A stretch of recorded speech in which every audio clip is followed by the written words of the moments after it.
বন্ধুরা, তোমরা কেমন আছো? আশা করছি ভালোই আছো। তো আমিও মোটামুটি ভালোই আছি। তো আজকে বসে গিয়েছি সুন্দর একটা কাপড় নিয়ে। তো এই কাপড়টাতে কী বানালে ভালো হবে তোমরা বলো তো দেখি। তো এই দেখো ফিতে আর কেচি নিয়ে বসে গিয়েছি। তো এটা দিয়ে আমি বালিশের ঢাকনা বানাবো। তো ঢাকনা বানালে ভালো হবে কিনা আমাকে কিন্তু কমেন্ট করে জানিও। তো আমি দেখো কেটে একদম বানিয়ে নিয়ে এসেছি। তো দুটো বড় বানিয়েছি আর একটা ছোট। কেমন হয়েছে ঢাকনাগুলো আমাকে কমেন্ট করে কিন্তু জানাবে। তো এই একটা ঢাকনা আর এই একটা, দুটো।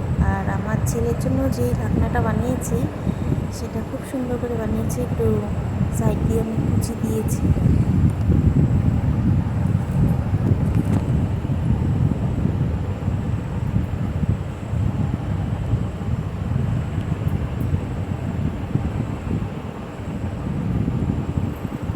ঢাকনাগুলো কেমন হয়েছে আমাকে কিন্তু জানাবে কমেন্ট করে।